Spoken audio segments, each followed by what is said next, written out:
Salut à tous, alors dans cette vidéo on va faire un bilan donc sur Tesla, je vais donner donc mon avis, je vais dire en fait les choses qui sont à mon sens donc positives, des choses qui sont négatives et il y a des choses donc qu'on n'oublie pas au niveau donc du bilan. J'ai l'impression que ça masque un petit peu puisque certains disent tout va très bien. On refera le point aussi sur les ventes en France, là on va parler donc de Tesla dans le monde, mais on voit bien que ça soit Tesla, que ça soit les autres marques, c'est un petit peu plus compliqué, sauf à certains endroits, en Chine, des marques aussi comme BYD, etc. Donc Tesla pour cette année, donc 2024, c'est 1 789 226 ventes de voitures. Alors on parle de toute façon précisément, ou en tout cas du modèle Y et du modèle 3. Alors j'entends venir certaines personnes qui diront oui, mais bon, toi le premier, tu nous as fait des vidéos en disant il faut attendre, le modèle Y va arriver, donc Juniper, donc obligatoirement ça a fait baisser les ventes. C'est inévitable. Et d'ailleurs, moi je trouve qu'au niveau des ventes, on le voit en France et en Europe, c'est près de 40 à 50% quand même en moins, surtout pour le mois de novembre. On n'a pas forcément le mois de décembre. Donc pour le best-seller, c'est-à-dire de mémoire, le modèle Y et le modèle 3 représentent, je crois, c'est 1,3 million.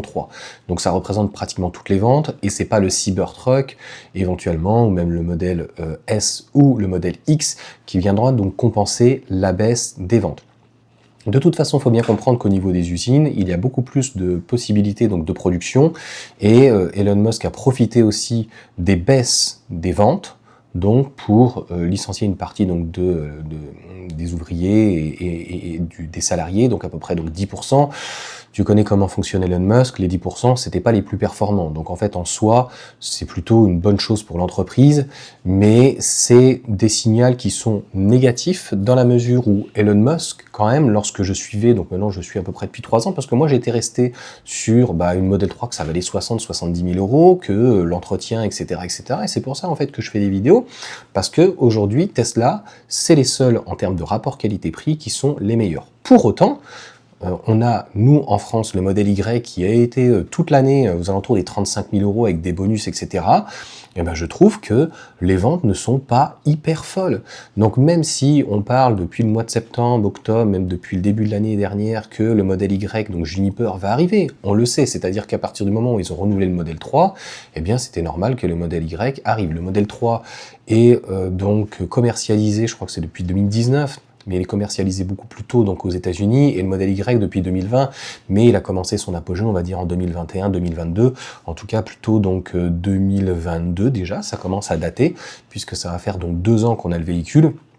En fait, on est passé de 49 à 47, il était donc bonusable si on peut dire, donc on commençait à avoir des remises qui étaient intéressantes, donc de se dire que c'est d'une manière en tout cas curieuse. C'est quand même dingue de se dire d'avoir une petite propulsion de 300 chevaux et d'avoir un coût d'utilisation de 2 euros. Et ça, il y a encore des gens qui n'y croient pas. Donc t'as beau l'expliquer, t'as beau dire que tu fais 15 kWh, que tu es à 13 centimes avec le tempo, et même sur une moyenne, je suis à 16 centimes au final, voilà, ça fait un coût de 2 euros, c'est complètement fou, l'assurance n'est pas plus chère, je vous propose des solutions où j'ai aucun intérêt financier, notamment là j'ai reçu avec AXA, on est à 528 euros je crois, donc tout risque, voilà, ça fonctionne vraiment très bien. Donc, pour toutes ces choses-là, pareil par exemple pour MG en France et en Europe, je ne comprends pas pourquoi en fait ça n'a pas explosé. Comme je viens de te dire, les deux raisonnements. Le premier, c'est le modèle 3, donc Highland, qui a été donc revu en 2023 et donc qui a une très belle carrière en 2024. J'en vois de plus en plus, mais pour autant, les ventes, par exemple en France, c'est une chute de près de 50%. Le modèle Y, malgré qu'il y ait une nouveauté, je trouve que les ventes auraient pu même plus baisser, mais il s'est bien battu dans la mesure où c'était vraiment le meilleur rapport qualité-prix. C'était un truc de fou.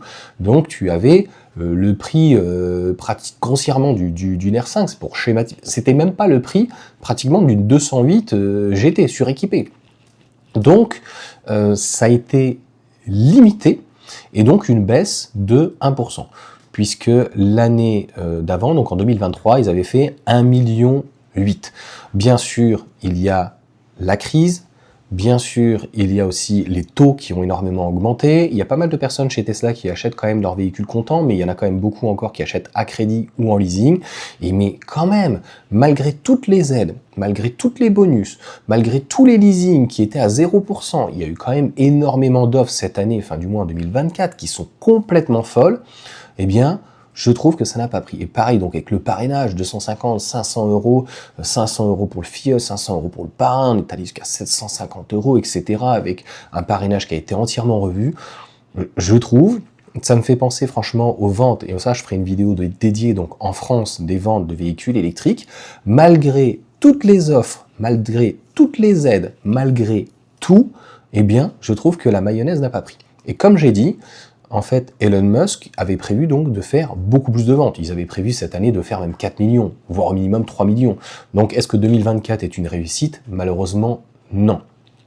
Donc, je te mettrai les informations et les chiffres donc ici. Malheureusement, je pense que c'est général et je ne suis pas certain qu'un modèle Y, donc Juniper, je crois que quand il était numéro 1 l'année dernière, c'était à 1,2 million, je crois, ou 1 million, bref. Donc des ventes très très conséquentes, plus importantes que le Toyota, à la fois Corolla et le RAV4. Mais je pense que, en tout cas en France, mais même aux États-Unis avec Elon Musk, voilà, j'ai pas envie de parler et de rentrer dans la politique, mais même en Chine, je pense que ça va être très compliqué. Alors, on va pouvoir en parler, et comme je t'ai dit, on va se poser, on va prendre le temps, ça prend la vidéo 10, 20, 30 minutes. Donc on a parlé donc de 2024, qui, je suis désolé de dire, c'est quand même extrêmement décevant par rapport, encore une fois, à toutes les offres qui avaient été faites, mais je pense que je ne ferai pas forcément de vidéo pourquoi 2025 ne sera pas mieux. Donc on va parler, dans un premier temps, si vous voulez, donc des États-Unis, donc pour Tesla. Il y a Trump est plutôt donc pro-pétrole, donc je pense pas que ça va faire rebondir les ventes. Le modèle 3, de toute façon, est un modèle entre guillemets vieillissant. De mémoire, aux États-Unis, il a commencé en 2017 sa carrière. Nous sommes en 2025, mais même si c'était 2019, ça commence à faire 6 ans, et le modèle, donc, même avec un très beau refresh, un véhicule plus que restylé, eh bien, il y a a priori un manque donc aux États-Unis. Modèle X, modèle S, même le Cybertruck, même s'il fonctionne bien, ça reste des volumes qui sont entre guillemets anecdotiques. Je tiens à rappeler aussi que c'est extrêmement décevant dans la mesure où Tesla, Elon Musk et surtout Tesla avaient annoncé donc une compacte et une 3e génération avec donc des nouvelles technologies, le 800 volts, donc qui permettait pas mal de choses, donc d'avoir des câbles en fait qui soient plus fins, d'avoir en fait un autre système de câblage, et puis c'est surtout donc une révolution aller plus loin encore que le modèle Y et que le modèle 3 bien sûr, c'est-à-dire le modèle 3 est assemblé comme un véhicule plus classique, le modèle Y est assemblé en fait sur le plancher, donc le châssis, et donc les éléments donc de carrosserie arrivent à la fin. Donc ce qui permet en fait de faire un assemblage et notamment d'apporter tout ce qui est fauteuil, les sièges, etc. avant, arrière, tableau de bord, etc. avant, et de venir donc à la fin avec la carrosserie, les portes, le verre, etc., etc. Donc au niveau du process.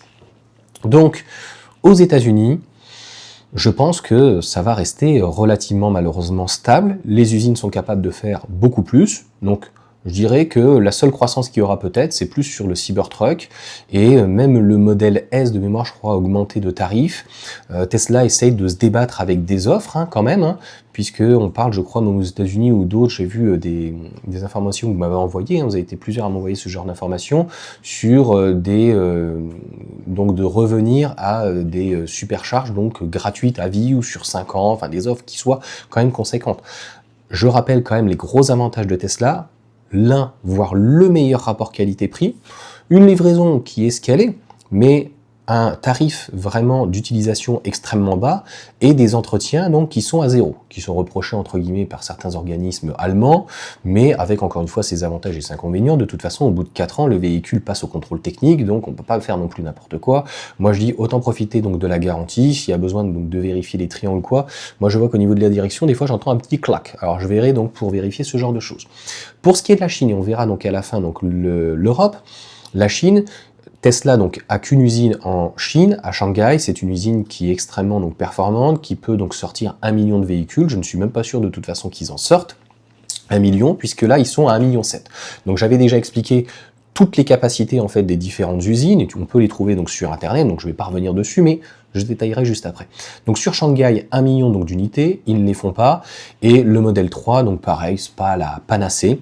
Le modèle Y a été le seul donc amélioré qui a été un petit refresh avec des LED, avec une puissance revue, etc. Donc avec la batterie donc CATL en Chine, parce que on voit bien qu'ils en avaient besoin, c'est-à-dire que Tesla est en train de se débattre en Chine. Je pense que Tesla a besoin de beaucoup de véhicules quand même qui tournent pour pouvoir donc tester un petit peu comme des versions bêta et tout avec Apple, et de pouvoir donc délivrer par la suite un système donc complètement autonome de niveau 5. On n'y est pas du tout, hein. Aujourd'hui on est à peine sur un système de niveau 3. Donc quand je vois des gens s'extasier sur le FSD, il est bien, mais c'est quand même donc 7500 € donc en Europe de mémoire, 8000 ou 10 000 $ aux États-Unis. Et il faut que ça fonctionne parfaitement, c'est-à-dire que même dans un rond-point, il n'y a pas de quoi se féliciter s'il fait un tour où il y a un problème. Donc il y a beaucoup d'améliorations à faire. Encore une fois, je pense que Tesla est là plus pour vendre des véhicules et derrière donc récupérer le maximum de données des utilisateurs pour à terme proposer un véhicule sans volant et sans pédale. C'est d'ailleurs pour ça qu'ils se pénalisent eux-mêmes. C'est notamment les Komodo. Alors il y a des gens qui me diront « Ouais mais Johan, franchement on s'y fait très bien ». Certes, moi je vois beaucoup de personnes qui sont en modèle 3 Highland, que je connais, et qui me disent dans les ronds-points je le mets plus par exemple. Donc les radars, qu'on aime ou qu'on n'aime pas, donc Tesla veut simuler de toute façon que uniquement avec des caméras, dans le but encore une fois derrière c'est l'automatisation en fait du véhicule et notamment électrique. C'est-à-dire que le véhicule soit complètement autonome.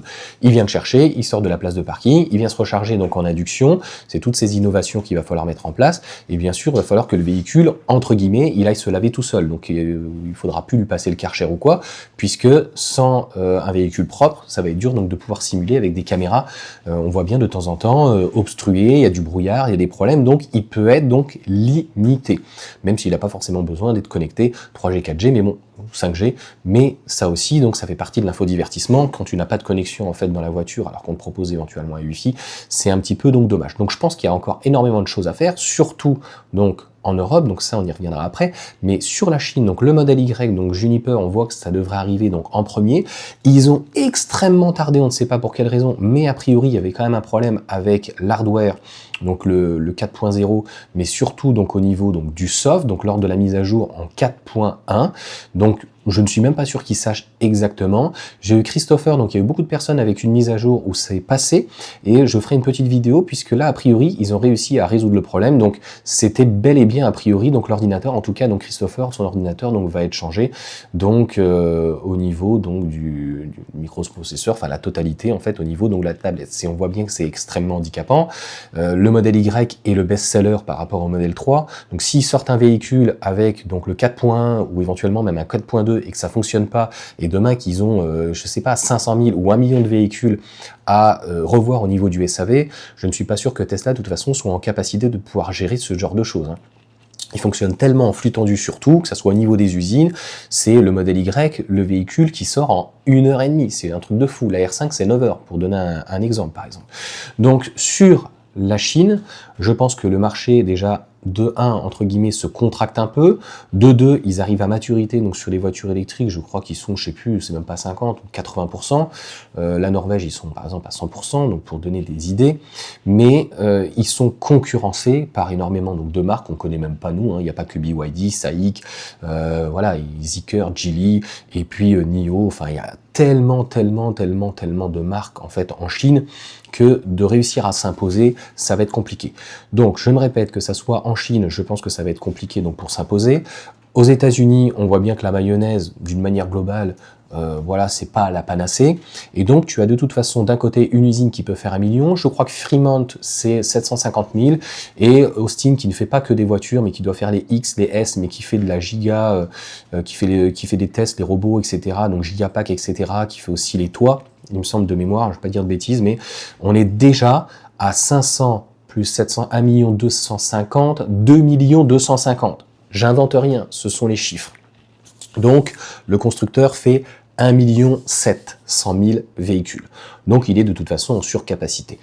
Pour Berlin, c'est encore pire. Berlin, aujourd'hui, ne fait absolument qu'un modèle. Le modèle Y, c'est la seule usine, donc le Giga Berlin, qui fait un seul modèle. Les autres en font 2, 3, etc., etc. Donc, de toute façon, la bienvenue est la bonne donc, pour un nouveau modèle. Après, est-ce que ça peut être le modèle 3 qui revienne ? Oui, s'il restait donc sur 500 000 unités, sauf que je n'invente rien, pareil, Berlin veut, il y a l'extension qui est prévue donc pour cette année en 2025, donc produire 1 million donc d'unités. Alors il y a le robotaxi, mais bon, il faudrait déjà qu'au niveau de la législation, on puisse passer déjà à la conduite autonome de niveau 3. Donc il y a tout ça, si tu veux, qui rentre en compte, qui sont très compliqués. La Giga Berlin donc commercialise ces véhicules dans toute l'Europe, mais aussi au Moyen-Orient. Par exemple, Shanghai ne fait pas que la Chine, je crois qu'ils font le Japon, mais ils font aussi jusqu'au Canada, par exemple. Donc, sur la Giga Berlin aujourd'hui, elle est capable de faire 500 000 unités, et en Europe, le modèle Y, puisqu'il n'y a que le modèle Y qui vient de Berlin, c'est 240 000 unités, je crois, donc c'est vraiment très faible, c'est à peine la moitié de la production donc, du véhicule, donc il va bien falloir qu'il fasse quelque chose. Donc comme je t'ai expliqué, modèle 3, s'il était fait en Europe, ça peut être intéressant s'il y a un bonus par exemple européen. On entend de plus en plus donc de supprimer le bonus en France, et quelques pays, mais c'est déjà le cas en Flandre, je crois qu'il y a encore un bonus, donc il n'y a plus de bonus en Flandre, hein. Mais il y aura plus de bonus, je pense, à terme en France. Il y a encore un bonus au Luxembourg de mémoire, si je ne dis pas de bêtises encore, je crois, cette année. Voilà, je suis pas spécialiste, je n'habite pas au Luxembourg, mais le peu d'éléments que j'ai, il y avait un bonus qui était très intéressant, où des gens, je crois, touchaient 22 000 ou 25 000 euros une modèle 3 en Espagne. Donc, chacun y va un petit peu de son petit bonus, l'Allemagne voudra remettre en place, etc. Mais bon, c'est compliqué donc pour soutenir leur industrie, et même si Tesla est américain, eh bien l'usine est quand même en Allemagne, donc soutenir éventuellement cette usine et donc les emplois, c'est toujours donc satisfaisant. Donc, le modèle Y, je pense que même s'il arrive en Juniper, va pouvoir redorer un petit peu donc le blason. C'est surtout, au-delà du refresh, au-delà de la batterie, il faudra voir donc au niveau technologique s'il passe un certain cap au niveau donc par exemple du kilométrage WLTP, c'est-à-dire de proposer un véhicule de plus de 700 km avec une grosse batterie éventuellement de 95 kWh, donc qui viendrait en NMC donc de logiquement soit LG ou à moins que ça soit Seattle qui reprenne. Il y a des incertitudes à ce niveau-là. Il y a l'incertitude donc de la caméra, donc le véhicule risque de se pénaliser entre guillemets sur certaines choses, peut-être comme des bandeaux LED ou quoi, on attend encore le style définitif, et le fait qu'il n'y ait pas de caméra, alors que l'hardware donc peut le permettre, et est-ce qu'il y aura réellement, donc logiquement, des améliorations des batteries. Je tiens à rappeler que le modèle 3 Highland, il y avait une caméra qui était prévue, il y avait une amélioration de batterie, et tout ça en fait n'est pas arrivé. Donc il va falloir voir aussi le prix, puisque aujourd'hui le modèle Y n'est plus donc remisé avec 4 000 euros, leur super bonus Tesla, etc. À partir du moment où Tesla va proposer donc en Europe à 45 000 euros un modèle Y, là il sera beaucoup moins compétitif. Et donc pareil comme en Chine, il va rentrer en concurrence directe avec certes des véhicules peut-être plus petits, mais des 3008, des Enyaq, des L-Rock, etc., etc., ID4, 3008, Scenic, etc., etc., etc. Et ce n'est pas notre cœur de marché en fait que de vendre, c'est ça qui était complètement fou, c'est-à-dire que j'ai fait quand même plusieurs vidéos en disant c'est la première fois en Europe et surtout en France que le numéro 1, ce n'est pas une Dacia Spring ou une 208 ou une R5, donc une citadine, une micro-citadine, une compacte, mais un SUV. C'est du jamais vu. Donc sur le modèle Y, je pense qu'il sera très limité. Ses ventes en Europe, c'est 200 à 300 000 ventes. Et encore une fois, si Tesla veut faire des volumes, c'est ce qu'ils ont fait depuis plusieurs années, c'est de baisser les prix. Le problème de baisser les prix d'une manière globale, pas que en Europe, c'est que ça réduit la marge. À partir du moment où ça réduit la marge, les actionnaires y gueulent. Donc en fait, ils disent, on n'a plus une marge opérationnelle de 10, de 15%, donc il va falloir trouver une autre solution.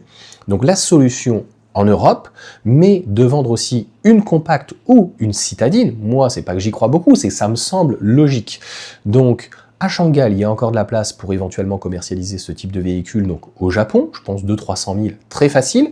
À Austin, à Fremont, de commercialiser donc une citadine éventuellement pour le Mexique par exemple, ou des grandes villes comme en Californie, New York, ou éventuellement donc le Canada. De toute manière, tu sais comment ça se passe Elon Time, il parle de 2026, un cybercab, donc un robot taxi, même s'il arrive et qu'il est précurseur en Chine ou aux États-Unis dans des endroits donc très high-tech, hein, comme en Californie ou d'autres, ou des États qui sont pas comme le Texas, tu vois, donc très libéral et très progressiste, eh bien, 2026, 2027, 2028, 2029, ça risque de prendre donc du temps. Donc concrètement, cette usine qui est donc la Giga Berlin, donc l'usine de Berlin à 500 000 unités, va falloir qu'ils trouvent une solution. C'est là d'ailleurs où il y a le plus de volume, à mon sens, à prendre. Comme je l'ai expliqué, en Chine, il y a une concurrence accrue donc de plus important. Donc une compacte, ça permettrait donc de redynamiser, alors pas forcément au niveau chinois, mais peut-être au Japon, peut-être au Vietnam, etc. Aux États-Unis aussi, ça permettrait donc de proposer un petit véhicule, mais qui serait pas pour les Américains, ou en tout cas pas pour l'Américain moyen, mais plutôt pour les centres-villes dans un premier temps, donc, et de simuler un véhicule qui serait beaucoup plus compact, puisque le Cybercab serait de 4,26 m, et donc peut-être au Mexique et de le vendre au Canada, à éventuellement même peut-être le Brésil ou autre, et donc de diversifier et de proposer donc un autre véhicule que le modèle Y ou le modèle 3. Donc en Europe, moi c'est pas que je ne crois pas en un petit modèle 3, qui soit avec un haillon ou pas, c'est que là, véritablement, en Europe, faire 500 000 unités, c'est-à-dire doubler le nombre d'unités aujourd'hui, avec un modèle Y, c'est juste impossible. Et même si le modèle 3 arrivait, et aujourd'hui il fait 100 000, je crois, unités, honnêtement, même s'il faisait 200 000, il arrive tout juste à 500 000, tout juste 400, 450 000. Que vont-ils faire donc de l'extension de l'usine quand ils feront 1 million d'unités? Ou alors ils ne font pas de voiture dans ces cas-là. Donc voilà pour toutes ces choses-là, je pense que ça va se réorganiser cette année, et clairement, s'il n'y a pas un nouveau modèle donc plus compact, eh bien, il faut espérer donc pour Tesla le même type de vente entre honnêtement 1,5 million et 1,8 million. Je tiens à rappeler aussi, le Cybertruck est très in. C'est dommage qu'il soit pas en Europe et qu'ils aient pas pensé en fait à pouvoir l'homologuer et d'avoir fait des arêtes qui soient un petit peu contendantes, etc. C'est un petit peu ce qui est reproché. Le modèle S et le modèle X, malgré qu'il ait eu un rafraîchissement, donc des améliorations, etc., c'est un véhicule qui est très très vieillissant, qui est de 2005, qui est de 2009, je sais même plus, 2009, ça commence, il a plus de 10 ans ce véhicule-là, donc je pense qu'il plaît, mais obligatoirement les gens ils veulent la nouveauté.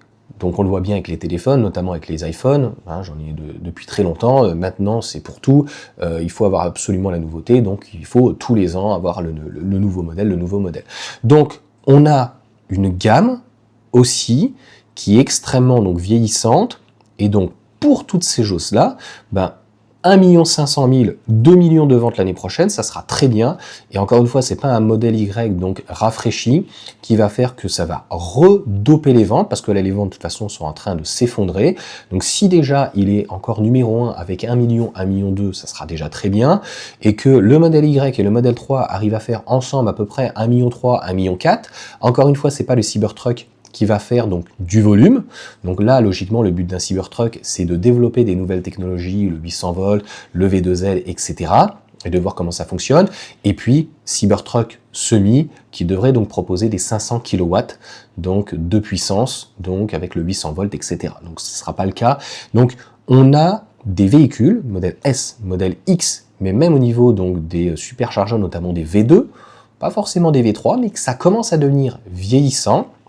On a des charges donc rapides qui commencent à proposer depuis très longtemps au-delà de 250, 320. Les charges proposent des 320 et très très bonnes charges, même si c'est des charges donc partagées. Je ne le parle même pas en Chine, on propose aujourd'hui des 400, 450, des modèles avec des batteries Zeekr, etc., d'une puissance juste impressionnante. On parle de des batteries de 80 ou 100 kWh et de recharger à 10 voire 20%. Donc 10, 20 à 80% en 10 minutes. Donc c'est juste un truc de fou.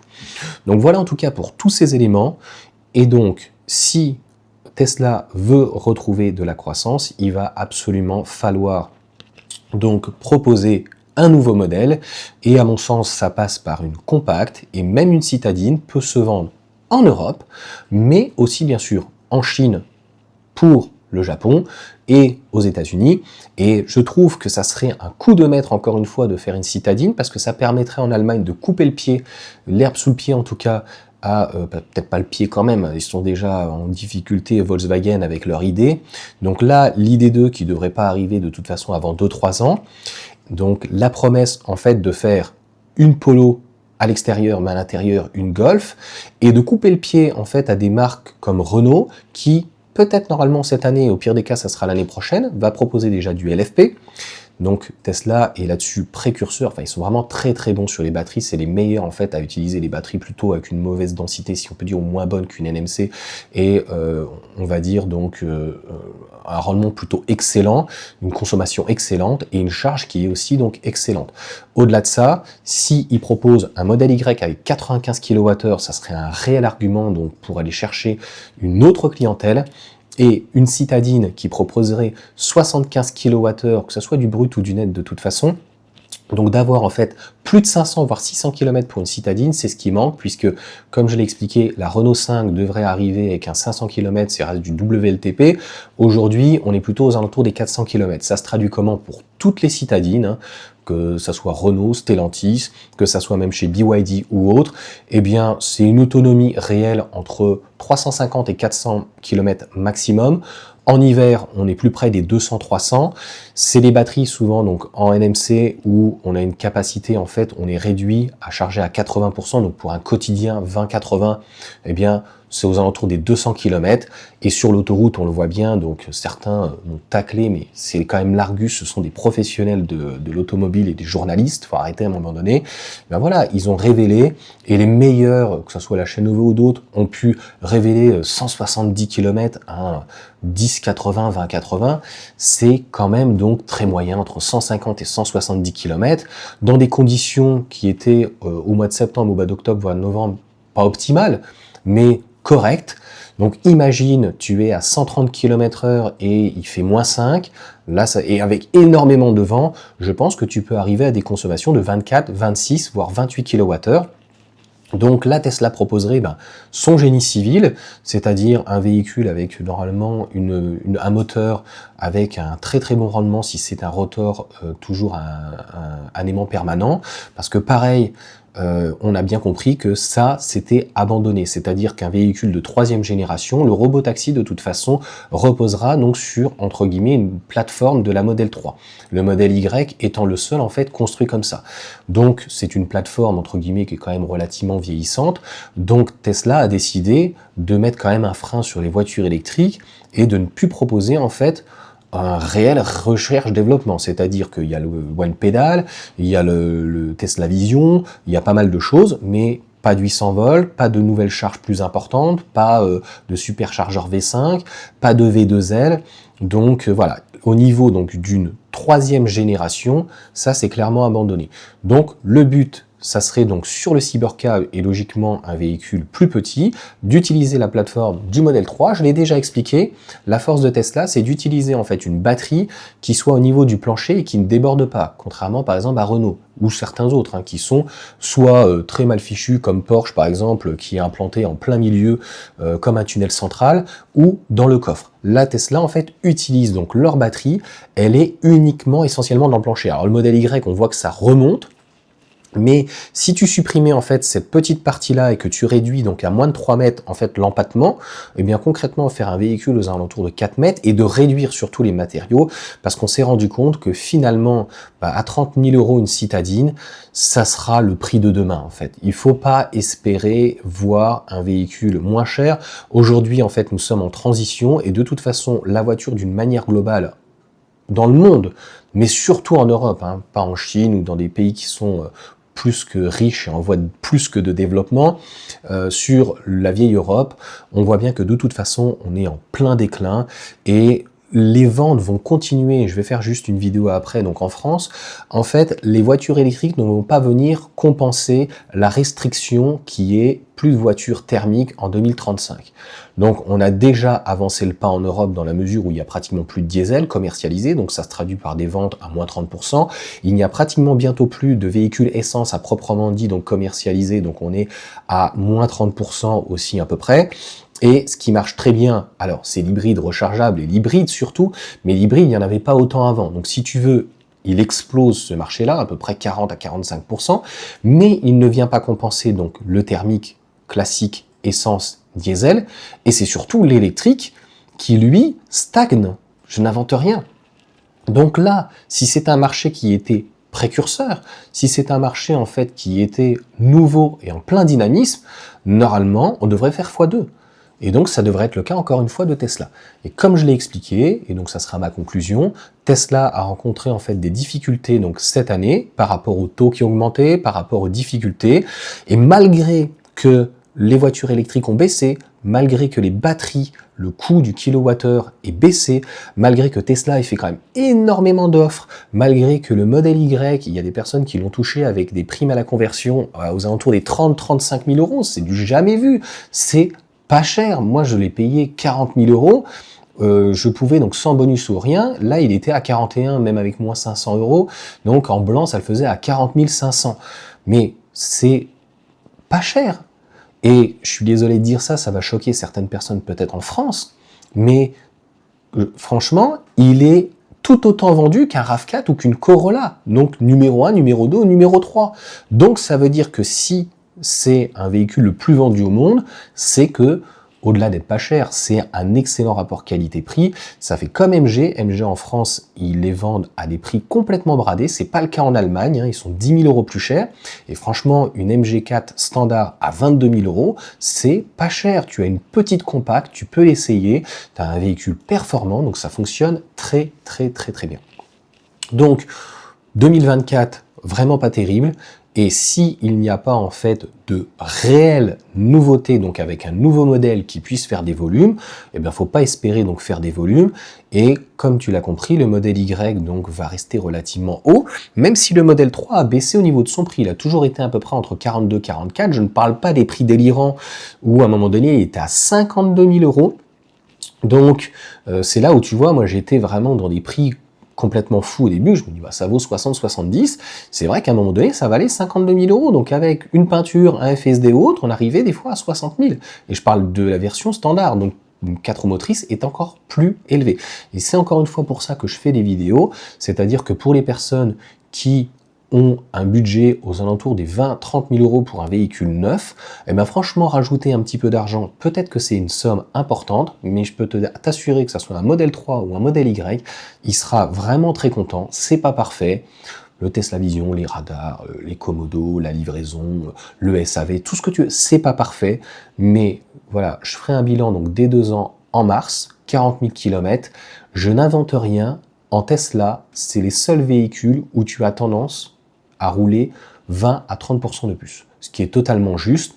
En fait, tu as les superchargeurs dans le monde, mais surtout en fait nous en France, en Europe, et en fait, tu n'as pas de mauvaise ou de bonne qualité en fait de l'électricité, ça n'existe pas. Par contre, quand tu commences à aller dans des stations, bah, en France, t'as pas les mêmes prix partout. Tu vas aller en Luxembourg, c'est peut-être un petit peu moins cher. Et puis si tu montes, ça sera un petit peu plus élevé. Tu n'auras pas le même indice d'octane ou quoi que ce soit, donc du 95, du 98, du 100, du 105 ou quoi. Donc, et tu peux avoir une qualité en fonction de l'état de la cuve qui peut être différente. Donc là, c'est la sérénité, la tranquillité. Donc c'est pour ça que je suis quand même étonné par rapport aux ventes. Mais de l'autre côté, ça m'étonne pas, parce que le marché, donc d'une manière globale, est assez morose, et Tesla peut-être n'a pas fait en tout cas le nécessaire maximum, et ça l'a bien compris encore une fois, puisque je crois que c'était en début d'année, ils ont donc licencié à peu près 10% donc des salariés, et là, jouer uniquement sur un modèle Y qui est de 2020, qui a donc 2025 déjà 5 ans, même avec un refresh, ça va redynamiser les ventes. Donc on te dira que en novembre, Tesla a fait 30% de plus par rapport à 2024. Ouais, sauf qu'en fait, entre 2024 et 2023, ils avaient 40% en moins. Donc, je ne pense pas encore une fois que le modèle Y va révolutionner en fait les ventes au niveau donc de Tesla.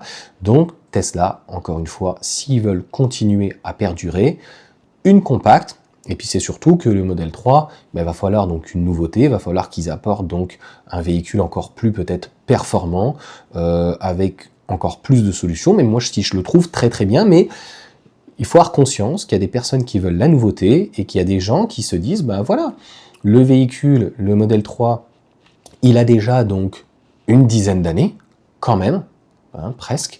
Donc même 2017-2019, je viens de te dire, donc 6, 7, 8 ans. Donc ça passe peut-être par d'autres choses encore plus loin, d'infodivertissement. Je trouve que malheureusement Tesla, donc voulant un robot taxi de toute façon, c'est le but de faire un gap comme les Chinois. Les Chinois, non, les Européens ou ceux qui n'ont pas compris, c'est qu'ils sont passés de la voiture thermique qu'ils ne savaient pas gérer et n'arrivaient pas à respecter les normes européennes. Et en fait, ils étaient obligés d'acheter des châssis, des moteurs, des boîtes en fait européennes et de passer tout de suite à l'électrique. Ben, Tesla, ce qu'ils veulent, c'est passer le gap par-dessus. Et donc, ils s'en fichent un petit peu de mettre un écran, c'est pour ça que tu te retrouves dans une Model 3 Highland avec un écran à l'arrière qui coûte 200 balles à mon avis, ou moins 100 balles, et que tu n'as pas d'écran à l'avant. Même les radars, hein, c'est pas forcément pour une histoire de coût.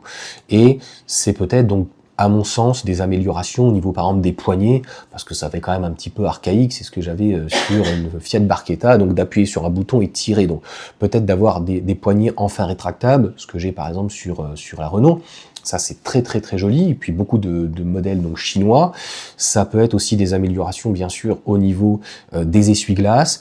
Et peut-être enfin, comme les modèles S et les modèles X, de proposer enfin un écran en face, puisque tous les modèles chinois, eux, proposent des modèles donc, beaucoup plus conventionnels, avec un volant, des boutons, des commodos, un bel écran qui reprend donc toutes les informations, et un écran donc centrale, donc en tout cas au niveau derrière le volant. Encore une fois, c'est pas parfait. Je sais qu'il y a des modèles chinois où il n'y a pas de sécurité. Donc en fait, quand tu as le bouton donc électrique pour ouvrir la porte qui fonctionne pas, ben, chez Tesla il y a une sécurité, donc il n'y a pas de souci. Il y a une partie donc manuelle. Donc au niveau de série, et puis ça passera peut-être aussi par rapport au modèle chinois, c'est la conduite de niveau 3 qui aujourd'hui coûte horriblement cher. C'est même l'EAP qui est horriblement cher. Mémoire, c'est 3000, je crois que c'est 3500 euros. Ça fait quand même cher, donc pour un maintien dans la voie où lorsque tu mets un clignotant, il va se déconnecter, tu vois, il va se remettre, et un parc assist. Donc ça passe aussi, je pense, par la Tesla, ça passe aussi par les peintures.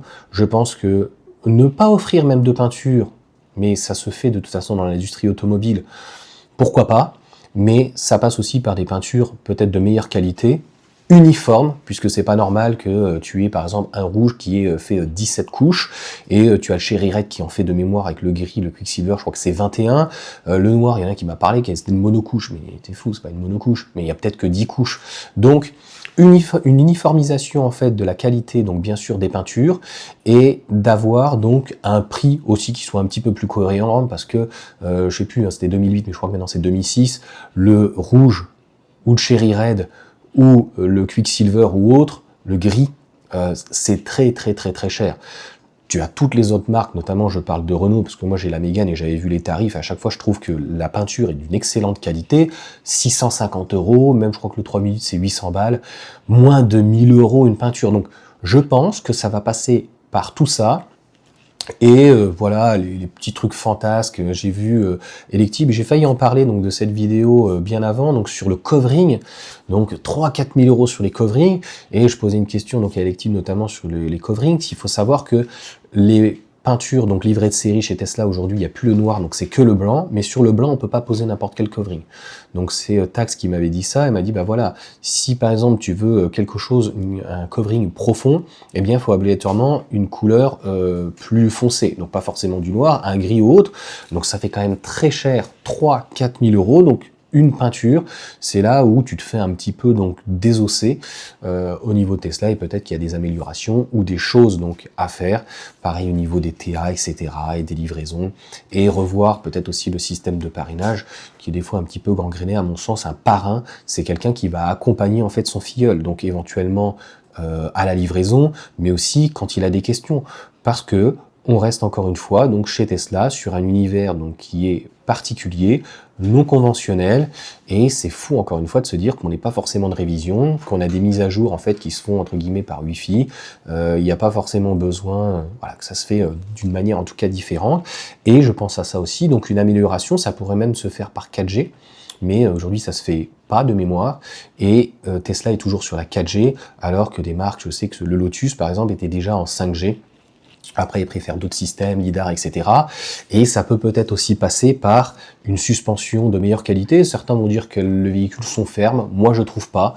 Après, je trouve ça un peu mesquin de mettre des pneus, entre guillemets, éco, donc pour gagner un petit peu 10-20 km. C'est de bonne guerre, sauf que quand tu as un véhicule qui fait 4 secondes 4, un 4 roues motrices, c'est aussi un peu compliqué. Donc ça peut passer aussi sur un amortissement qui soit un petit peu plus souple, et éventuellement des suspensions pneumatiques.